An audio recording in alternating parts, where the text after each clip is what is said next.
Acharya Stotra Satta Shri Shrimad His Divine Grace A.C. Bhaktivedanta Swami Srila Prabhupada Ki Jai. ISKCON DPT Founder Acharya His Divine Grace Srila Prabhupada Ki Jai. Jai Vishnu Pad Paramahamsa Parivrajak Acharya Stotra Satta Shri Shrimad His Divine Grace Bhakti Siddhanta Saraswati Thakur Maharaj Srila Prabhupada Ki Jai, Ananta Koti Vaishnava Vrinda Ki Jai, Namacharya Srila Haridas Thakur Ki Jai, Prem Se Prabhu Shri Krishna Chaitanya Prabhu Nityananda Shri Advaita Gadadhar Shri Vasudeva Gaura Bhakti Vrinda Ki Jai, Shri Shri Radha Krishna Gopa Gopinath Shama Kund Radha Kund Giri Govardhan Ki Jai, Vrindavan Dham Ki Jai, Mayapur Dham Ki Jai, Yamunamai Ki Jai, Gangamai Ki Jai, Bhakti Devi Ki Jai, Tulasi Maharani Ki Jai, Samadeva Bhaktivinoda Ki Jai. All glories to the assembled devotees. All glories to the assembled devotees. All glories to the assembled devotees. All glories to Sri Guru and Sri Guru.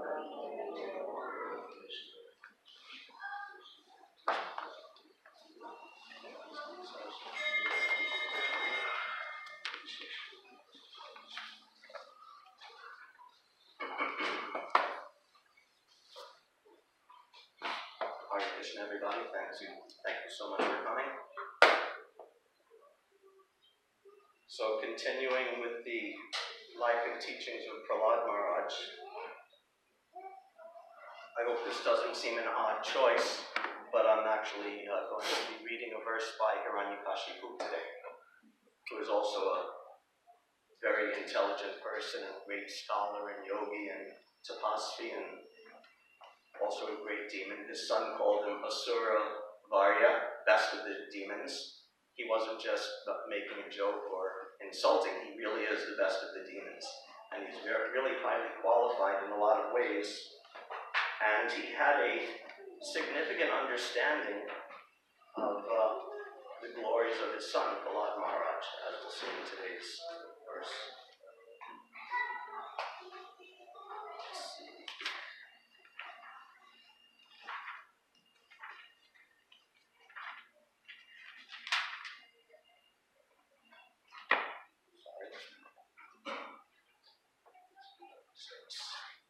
So everyone knows the story, but for the sake of this verse, brief summary, we know Prahlad Maharaj, the son of the devotee son of Hiranyakashipu, as every good young boy, especially in the kingly family, is done. He's sent away to Gurukul, and then when he came home for a visit, spring break or whatever it was, his father very affectionately took him on his lap and said, "What are you learning in school?" as parents do. And he started speaking Vaishnava philosophy. And the first time this happened, Hiranyakashipu, he didn't get very angry. He laughed. He just sort of laughed it off. "Oh, children, they talk nonsense." And then he told the teachers, "Make sure you're teaching them properly." Just like when my son was maybe, I don't even remember, 3-4 years old, one time we were at the temple with a bunch of devotees, and my son used a naughty, what we call a naughty word, like a bad word, a curse word, to someone. And he was 3 years old, he didn't even know what it means. So everyone just sort of laughed. It was actually funny. People laughed at him, and then I laughed also, and then I said, afterwards I explained, you don't use this kind of language in polite society, and then it's not a problem anymore. So this is how Hiranyakashipu took it when his son started speaking, preaching Vaishnavism to him. Always a child talking nonsense. Send him back to school, give the teachers a warning, make sure you protect him, make sure you teach him how to be a good demon. And that was the end. He didn't take it that seriously. And then later on, though, when he came back, and this time he asked again, and again Prahlad Maharaj started preaching Vaishnavism even more strongly. And that second time, he was a loving father, but he's also a demon. So that time he completely lost his temper. And he, took Prahlad and threw him on the ground, threw him off his lap, told the demons to kill this boy. And so the demons all came at him with their weapons, their pitchforks and tridents, and they were chanting, "Chindi, Bindi, chop him up, cut him into pieces." And they all tried to kill Prahlad, and all their weapons just fell apart, broke apart, useless. They couldn't kill him. And then Hiranyakashipu with the demons, they tried so many things. Feed him poison, throw him in fire, throw him off a mountaintop, put him in a pit of poison snakes. What else? Throw him off a mountaintop, crush him with stones. So many methods, and nothing worked. Nothing worked. So seeing this, Hiranyakashipu was amazed and actually became a little frightened. And a little bit after this, he actually said to himself, he said, probably this boy is so powerful, probably he's going to be the cause of my death. And that's surprising. Hiranyakashipu was so powerful. Going back to the previous chapter, chapter 4 of this canto, Hiranyakashipu's dominion over the entire universe was so complete and so powerful.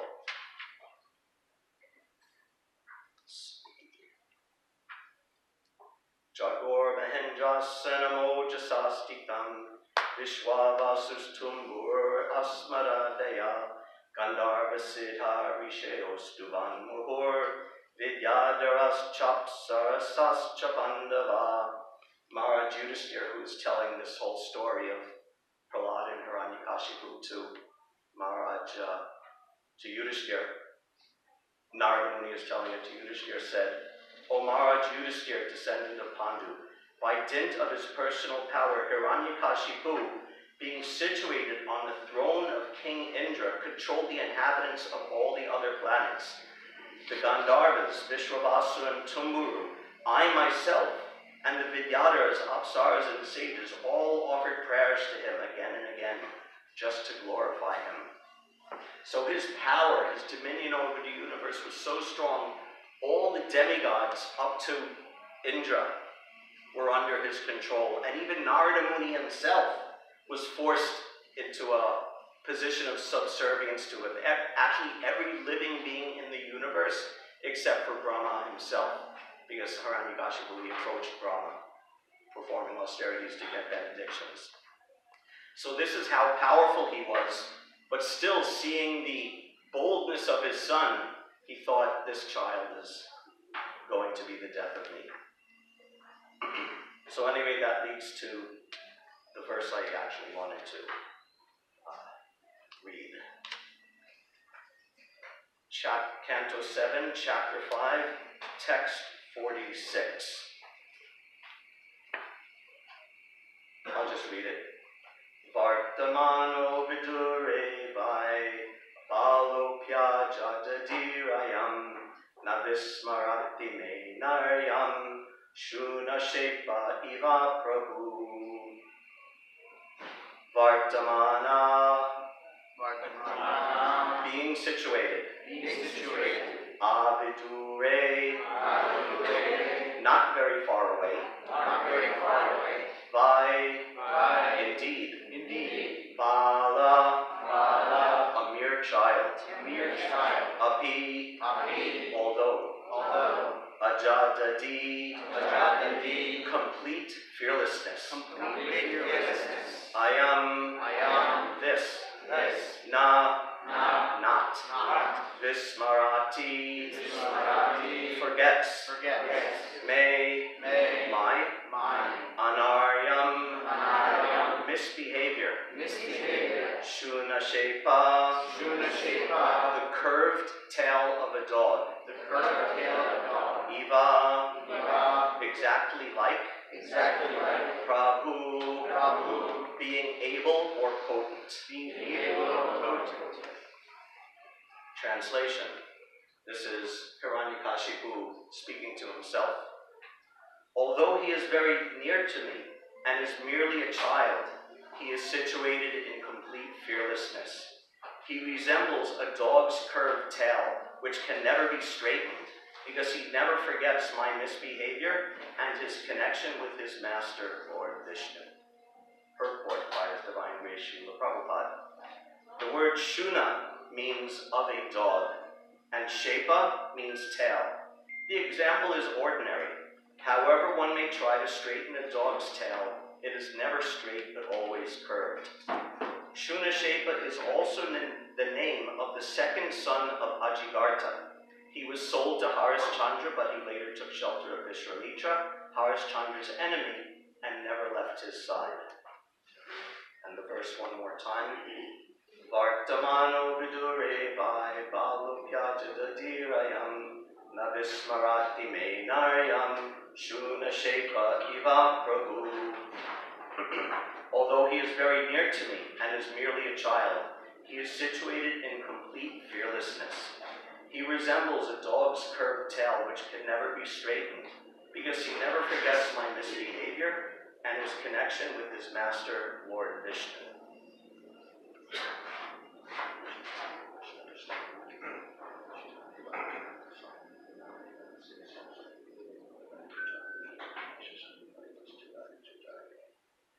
So Hiranyakashipu recognized the nature of the devotional service of Prahlad Maharaj, just like a dog's tail, which is always curved, and you try to straighten it, but it always goes back. Prabhupada would use this example often of the curved tail of a dog. Sometimes from the other side, he would say the materialists are like the curved tail of a dog. You try to, correct them, but they just go back to their other ways. And here, Prahlad Maharaj is like the curved tail of a dog from the other side. He's always fixed on Krishna, completely fixed on Krishna with no break. And no matter what, coaxing or impetus or even threats of death to change his fixation on Lord Krishna, none of it worked. So this is commenting Prabhupada says ordinary example. The example is ordinary, just like a dog's tail. And I think in Hindi there's kuta ki dam, terhi ki terhi. Am I saying that really badly? But people are familiar with this saying. People have heard this before. Anyway, so just like the curved tail of the dog, you try to straighten, and no matter what you do, you get your, whatever. Nothing will straighten out the tail of the dog, and nothing will deviate a devotee like Prahlad from his devotional service to Lord Krishna. Also in the purport, Prabhupada mentions, he says, Shunashepa is also the name of the second son of Ajigartha. He was sold to Harishchandra, but he later took shelter of Vishwamitra.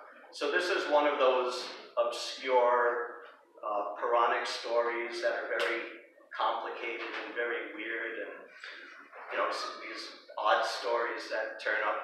But Prabhupada mentioned it because Srila Vishwanath Chakravarti Thakur in his commentary mentioned it. So very briefly, there was this King Harishchandra. Somehow, I'm going to edit this down so much because otherwise it gets long and involved and complicated. So this Harishchandra, somehow or other, he wanted a son, but somehow or other, along with this son, he had to take a vow that he would take his son and sacrifice him in the sacrifice, like a sacrificial animal, and kill him. So he had the son, and the time came, and the son didn't want to do it, so he left home to escape being killed. And he met in the forest this Brahmana, so-called Brahmana Ajigartha, who was very hungry. So he begged for some food, and so the boy said, "Well, if I give you some food, what will you give me?"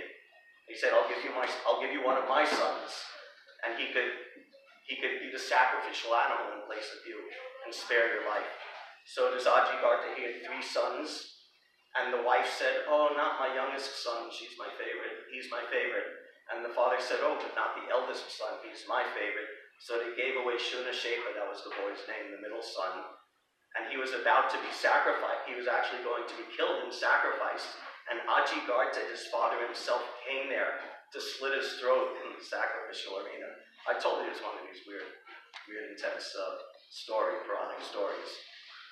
So at that time, the boy Shunashepa, who was a righteous young man, made a speech, criticizing his father. He's a Brahmana, but look at his behavior. He's actually less than a Sudra. And then that boy, he took shelter of Vishwamitra. And because of that, he was protected, and he didn't have to be killed. So the story is somewhat of a parallel to the Prahlad story. There's the young son who is righteous, and the father who's a rascal, and the boy takes shelter of Vishwamitra, who's the enemy of the father, just like Prahlad took shelter of Vishnu, who's the enemy of Hiranyakashipu. So this is why this name Shunashepa is there. Actually, Vishwanath Chakravarti Thakur gives an alternate translation of this verse. And instead of saying like the tail of a dog, says he's just like Shunashepa, the boy in the story, who will be protected by his master, Lord Vishnu. So this is the meaning of that. And this is the quality of Prahlad Maharaj's devotion. So Hiranyakashipu is so powerful, like I said, the most powerful being in the whole universe, except for the creator, Lord Brahma himself. Everyone else, even Narada, was under his control. So who would imagine that someone could oppose him? And who is the person who is actually potent to oppose him? The verse says, Avidura. Dur means far, like far away, dur. And Vidur means very far away. And Avidur, the prefix A before it, means the opposite.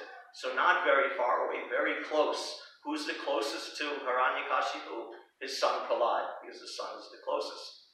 So he's the closest person. And what is he? Bala. He's just a little boy. He's just a little child. So this is the last person in the entire universe you would normally expect to be opposed to Hiranyakashipu. What to speak of having the actual power to oppose him. So this is why Hiranyakashipu was so surprised. His mind was practically blown by it. And from that he understood, yes, this boy is going to be the death of me. He actually understood that. So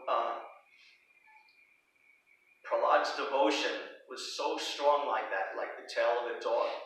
He underwent such difficulties trying to be killed and threatened, and years in the Gurukul trying to be, brainwashed to become a demon and threatened with death and violence and fire. And nothing swung his devotion from, not even a little bit, away from Lord Krishna. So this is that quality of devotion.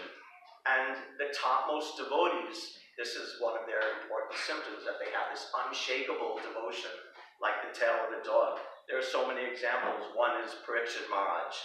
Parikshit Maharaj also, death is coming. In a few days, death is coming. He could have tried to oppose it in different ways. He could have called on sacrifices to be performed to oppose the curse of the Brahmana. He could have begged mercy of the Brahmana's son, Shringi. But it didn't swing his devotion even a little bit. In fact, it strengthened his devotion to Krishna. He said earlier in the Bhagavatam, O Brahmanas, just accept me as a completely surrendered soul, and let Mother Ganges, the representative of the Lord, also accept me in that way. For I have already taken the lotus feet of the Lord into my heart. Let the snake bird or whatever magical thing the Brahmana created bite me at once. I only desire that you all continue singing the deeds of Lord Vishnu. And so many, Puranic stories of devotees like that, who despite very intense provocation and very intense circumstances, never let go of the lotus feet of Krishna, never gave up their devotion to Lord Krishna. Near and dear example, of course, is Srila Prabhupada himself, who devoted so much, literally his last breath, to forming this movement and spreading and establishing this movement. Most of us here have probably seen there's the video of Prabhupada during his last days. He's lying in bed, he can barely move, and he's very sick and can't even imagine the physical pain he's under. But he's lying in bed, and the devotees are there. Jayadvaita Swami is there holding the microphone to his mouth. And he's lying in bed, he can't do anything, he can't eat. He's maybe taking a few drops of juice every day or every few days.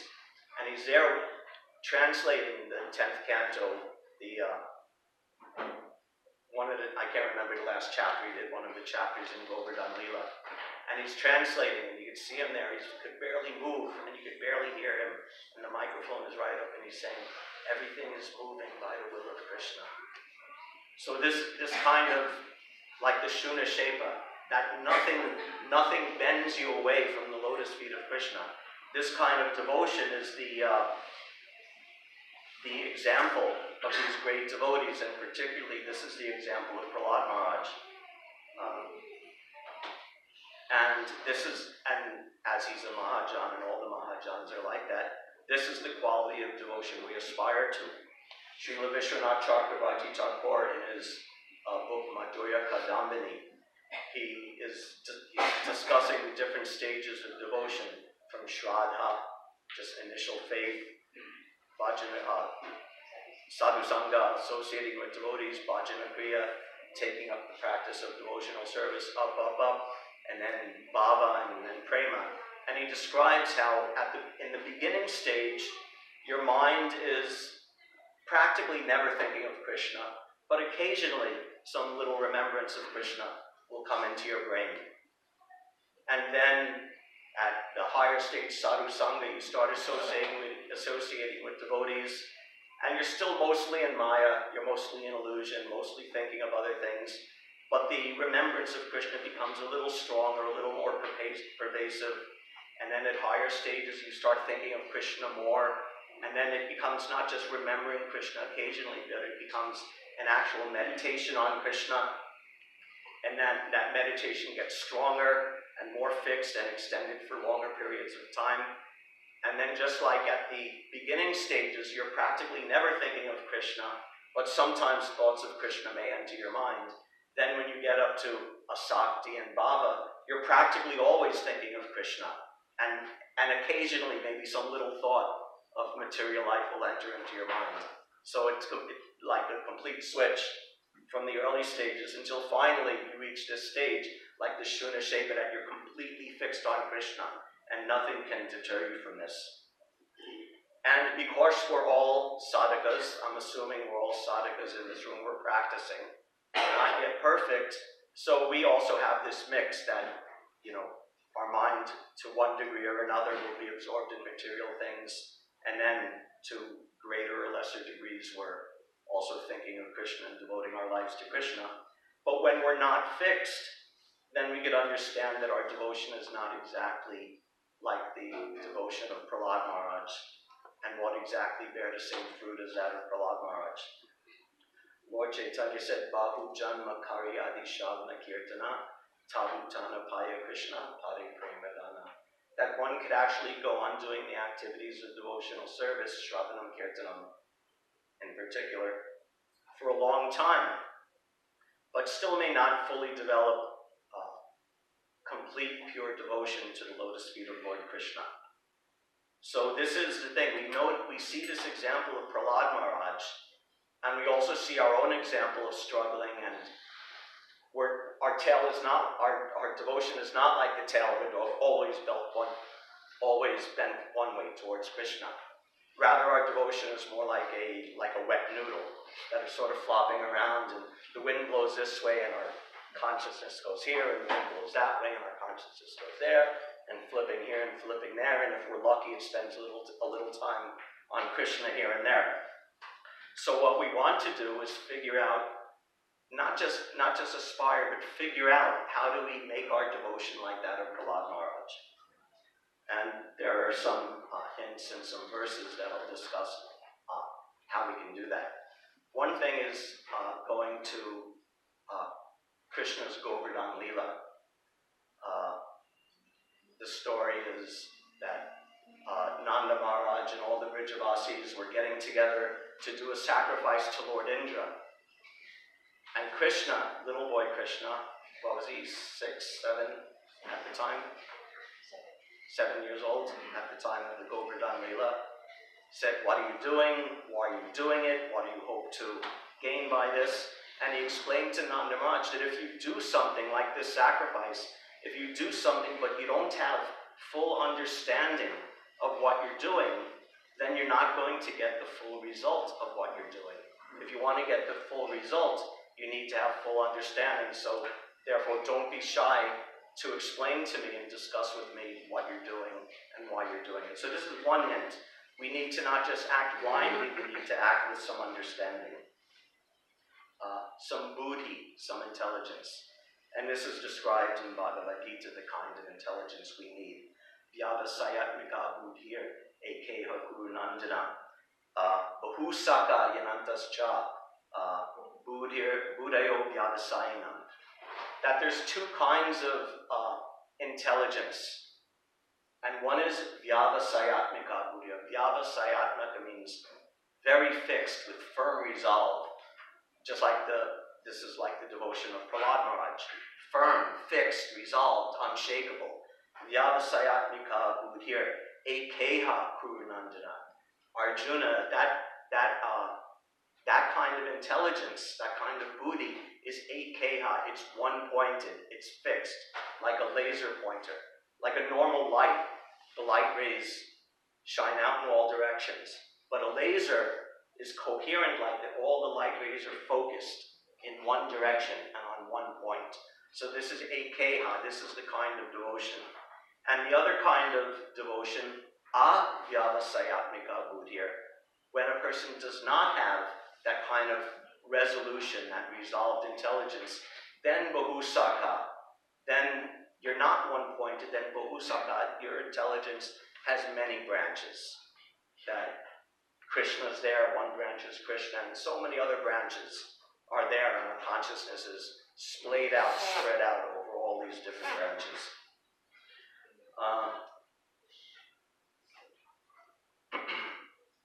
So when we're at this earlier stage, this neophyte stage, this practice stage, then our consciousness is going to be bahusaka, many branches. This is the defective dog tail that's not always bent the same way, but again, we're flopping around, jumping around, not fixed on one point. And what is it that makes the tail flop around, that makes the consciousness flop around? What are all the other branches that our intelligence is diverted to? That's, Krishna mentions that just maybe a couple of verses later in the Bhagavad Gita, Bhoga Aishwarya Prasaktanam Taya Pritha Chetasam. That Bhoga Aishwarya, the desire for sense enjoyment, the desire for wealth and opulence, this is what splays out your consciousness, spreads out your consciousness.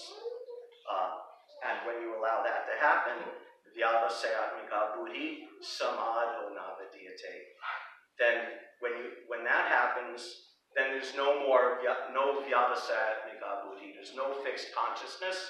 Samadho navadiyate, that samadhi does not occur, because samadhi is what we're talking about. Samadhi means that the mind, the consciousness is completely fixed in the loving devotional service of Krishna. When Hiranyakashipu is talking about Prahlad being like a dog tail, that's what he means. That's what he's talking about. When we talk about vyavasayatmika buddhi, that's what it means. This samadhi, samadho navidiyate. And if we're absorbed in all these other branches, then that resolute determination doesn't occur, that one-point intelligence doesn't occur, and that pure devotion doesn't occur. Now, we're in the stage of practicing devotional service, so that means we admit that our consciousness is many-branched, but by the practice of sadhana bhakti, we try to regulate our lives in such a way as to fix it on Krishna. There are rules and regulations, chant so many rounds, do these things, avoid these other bad things. So these are rules and regulations. And because we're in the practice stage, our consciousness is many-branched, but the practice of sadhana bhakti forces us, to some degree at least, to be one-pointed by focusing ourselves, at least to some extent. So this is a good thing.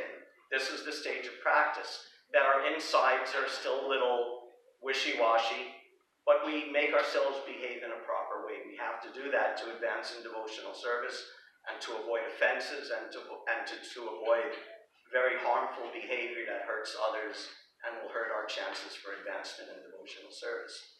Yet at the same time, if our external is different than our internal, that's also not a very happy situation.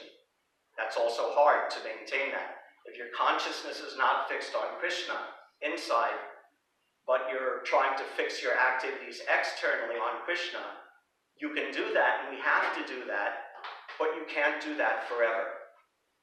You can't deny that forever. So what do we do about that? That's also described in this same chapter of Bhagavad Gita. Vishaya vinivartante niraharasya dehinam raso varjam rasopyasya param drishtva nivartate. This is describing at this stage of sadhana bhakti that we're controlling the external senses. We're denying ourselves the sinful activities and the external material attractions. We're denying that, but inside we're still hankering for them. So that's the situation we're in. And if someone's honest, we could just admit that and go on with our practices of devotional service. And if we're dishonest about it, then that's what's called hypocrisy. But in any case, that duality is there. But this verse describes what to do about it. Param drishvan navartate. That when you get a higher taste, then giving up the taste for those dull material things that are bahusaka, that are spreading our consciousness away from devotional service into so many other branches. When we actually get a taste for Krishna, then we could easily fix our mind on Krishna. Just like I was saying, in the early stages, a person is usually thinking of matter, material life, and occasionally thinking of Krishna.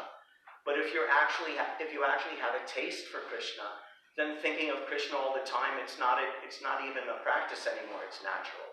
So that's what this verse is describing, param drishvan navartate. That when you get a higher taste, then giving up the lower taste is easy.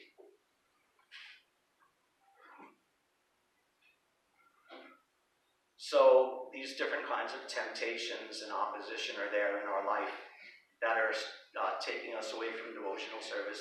And these two Bhagavad Gita verses can help us to come to the stage that Prahlad Maharaj has. Vyavasayatmika buddhi. Prabhupada explains in the purport to this verse how we develop that Vyavasayatmika buddhi, how we develop that firm resolve, that fixed intelligence. And he says it's through faith. Now, faith is the very earliest stage of devotional service, but it's a constant throughout the whole practice of devotional service. And when the faith gets stronger, and when the knowledge gets stronger, then our consciousness will also become stronger and more fixed and more determined. If we're more convinced about the value of devotional service and the value of Krishna and the beauty and attractiveness of Krishna, the more we understand that, even theoretically in the beginning, we understand that, then it becomes easier to fix the mind on Krishna. So, by gaining knowledge, we develop faith, and through that faith, we can develop Vyavasayatmika buddhi. So that means we need to study Scripture very carefully and very regularly, and we need to study it very deeply. Attending classes, reading on our own, discussing with our devotee friends and family members. This will give us the faith to fix our mind on Krishna in a very natural way. And without that knowledge, then the consciousness won't be fixed. The way Prabhupada discussed it, he would use this word about studying his books. He would say, read it and then discuss it threadbare, meaning you would just really dive in and you would look at all the philosophy and pastimes and really try to understand it with some depth, really apply your mind and your intelligence to it. And the other kind of knowledge to get is knowledge of the example of great devotees. So we engage in hearing and chanting, and we also engage in associating with devotees.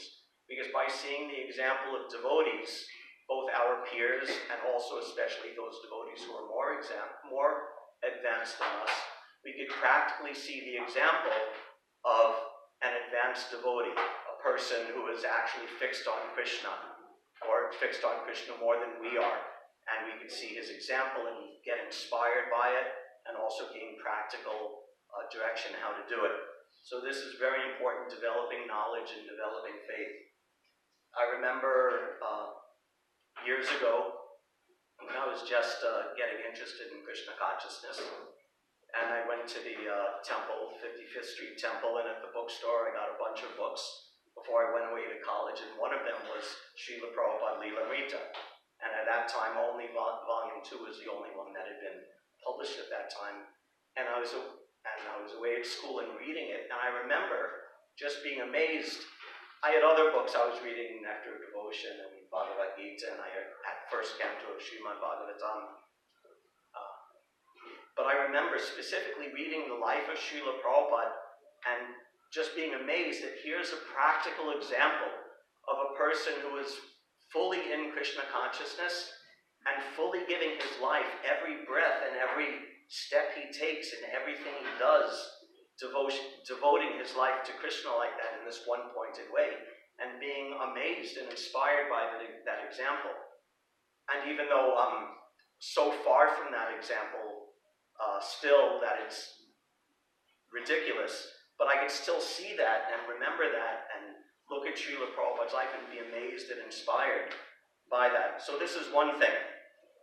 Through hearing and chanting, through devotee association, we get this determination, this faith, by which we could attain Vyavasayatmika Buddhi.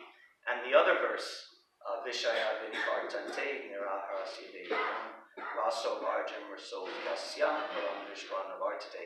And the other aspect is by actually ourselves getting a taste for Krishna. So how do we do that? How do we get a taste for Krishna consciousness, so that the other tastes for the other Bahusaka, the other many branches of our spaced out consciousness become insignificant? How do we do that? In the beginning of Bhakti Rasamrita Sindhu, very first verse of the Mangalacharana, Srila Rupa Goswami calls Krishna Akila Rasamrita Murti.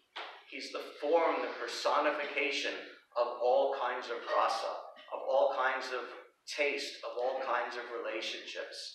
Krishna is the personification of that. So simply by coming in contact with Krishna, because he's the reservoir of all pleasure, the reservoir of all love and relationships and tastes, just by contacting Krishna, we'll develop that taste for Krishna.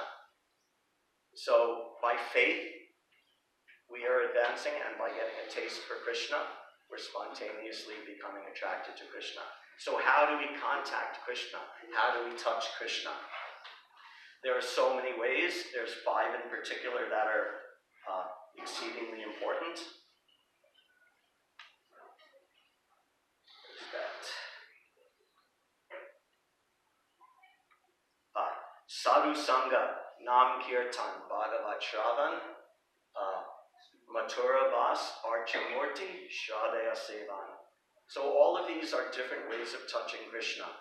And these 5 ways of touching, of contacting Krishna, are so powerful, because Krishna is so powerful, that simply by a little bit of attachment for any one of them, then a person can very quickly come to the stage of Bhava Bhakti. And for the sake of our discussion now, Bhava Bhakti is the stage where your mind is almost always completely fixed on Krishna. So, Sadhu Sangha, associating with devotees, because the devotees are Krishna's representative. When you're meeting with devotees, when you're spending time with devotees, you're with Krishna, because Krishna is in your heart and the devotees are serving Krishna and talking about Krishna. So wherever there's devotees meeting, Krishna is there. In the Adi Purana, I think it is, Krishna says that you won't find me in the hearts of the yogis or at the place of sacrifices, but where devotees come together and are glorifying me, that's where you'll find me. So Sadhu Sangha, associating with devotees, will put us in touch with Krishna, Akila Rasamrita Murti, the reservoir of all pleasure, and we'll get experience of that pleasure and lose taste for the pleasures of the material world.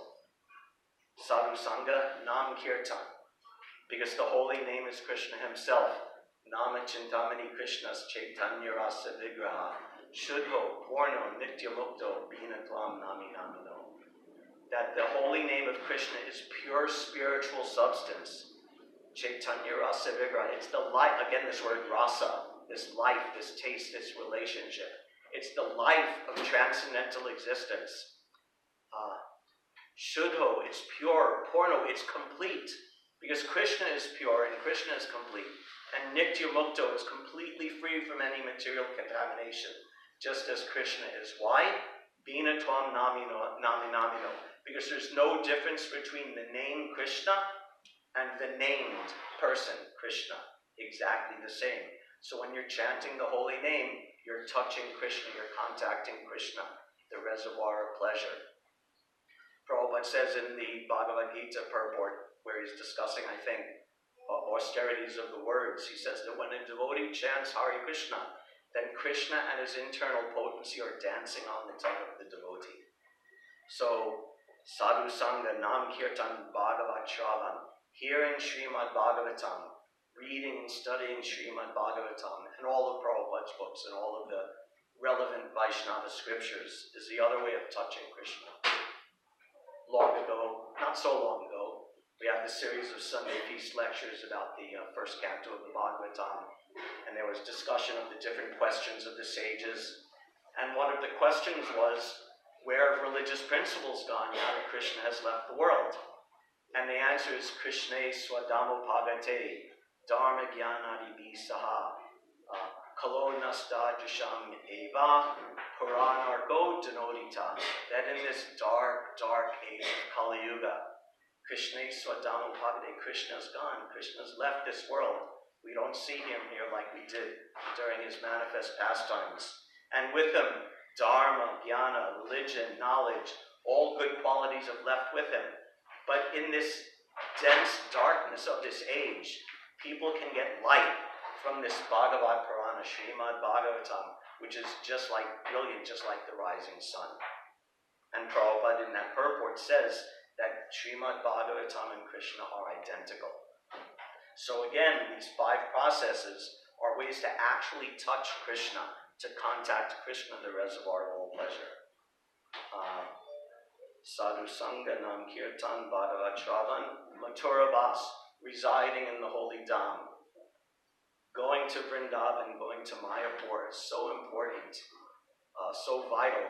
Again, because the holy Dham is Krishna himself. Prabhupada says that in 821 of Bhagavad Gita.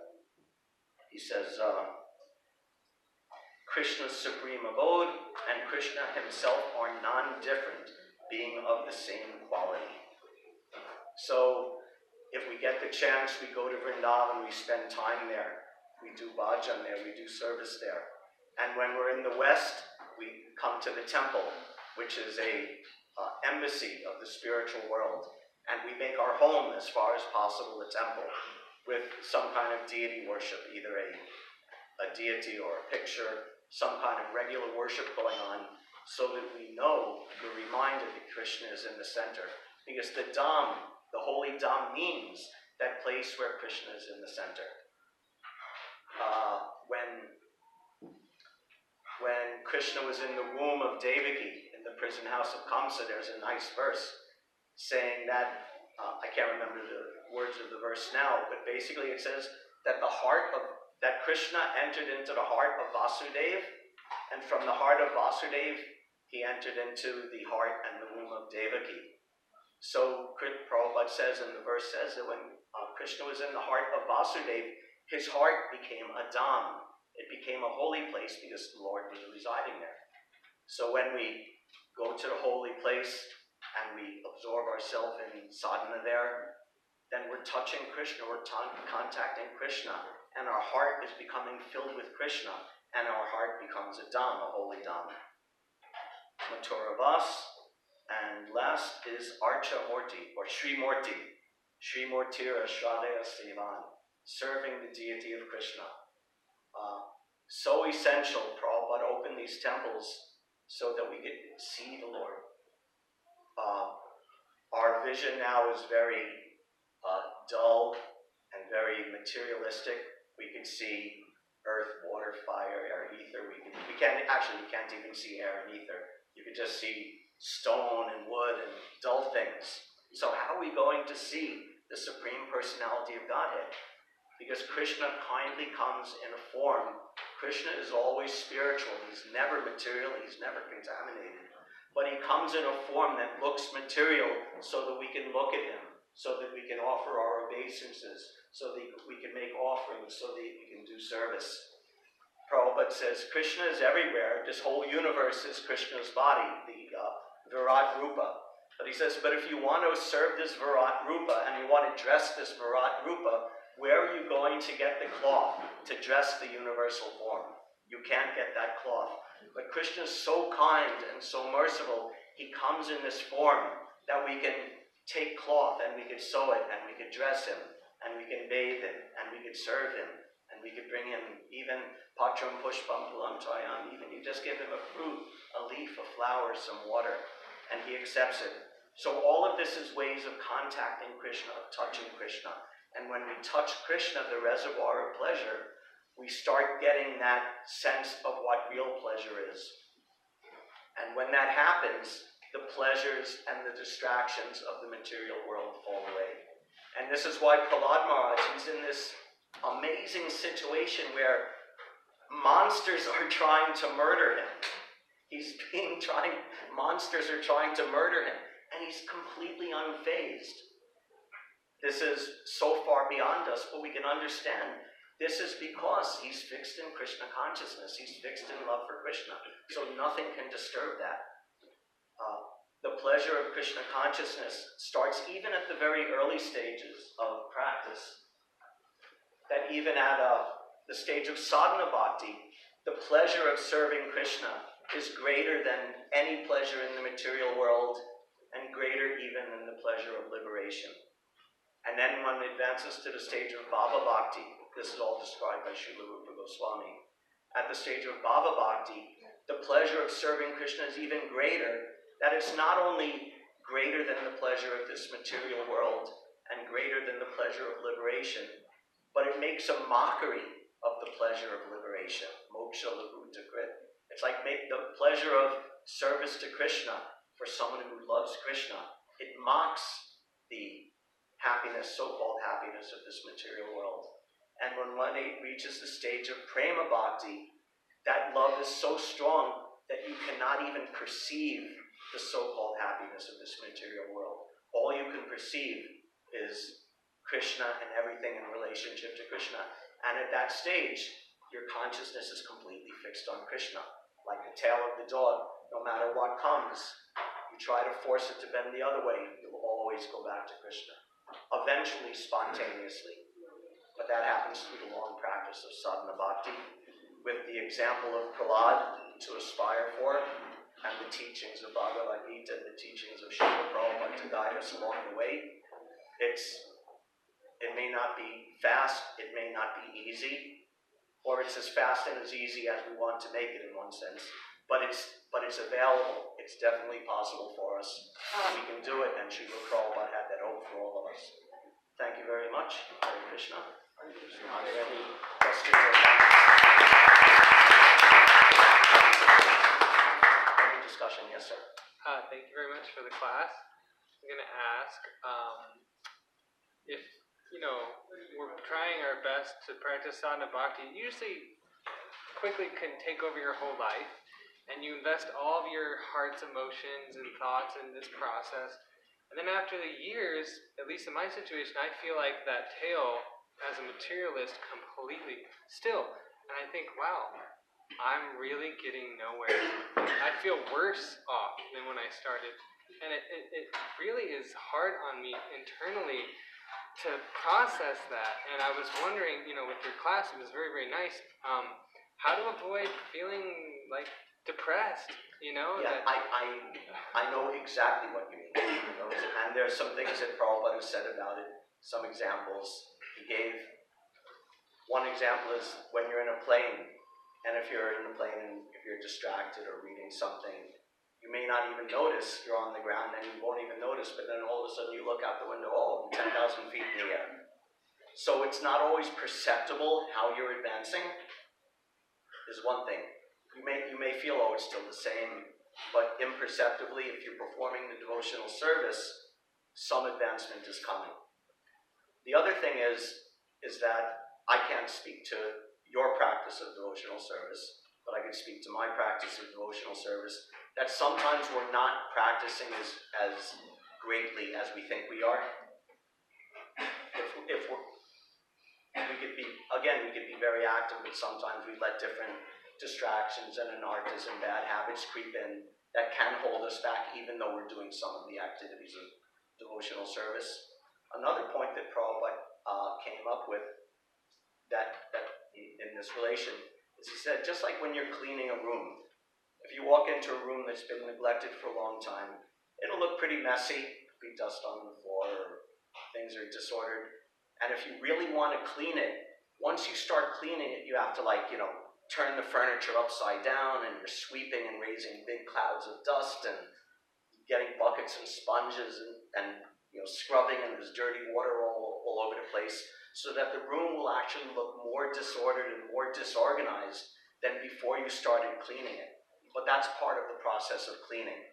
That it looks externally like, oh my God, it's like a tornado hit this place. I should have left it like it was.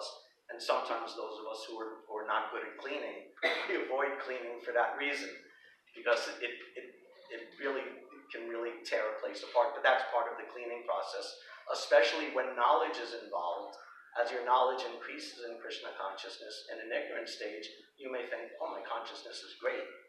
But then when you get a little more knowledge and becoming a little more introspective and intelligent in analyzing yourself, you see all sorts of anartas that you always had, but you didn't even recognize before. And you may think, oh my God, what a mess my mind is, that you didn't even notice before. And that's also part of the cleansing process. And the other thing is that it just takes time. It takes time, and we've been doing in this one life for practicing Krishna consciousness for 1 year, 5 years, 10 years. At least in America, the maximum now is around a little more than 50 years.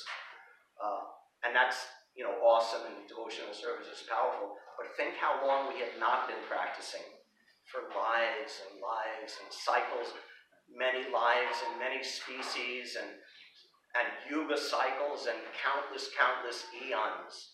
We've been completely the other way. The tail of the dog has been the other way. We want to go that way. The tail has been this way.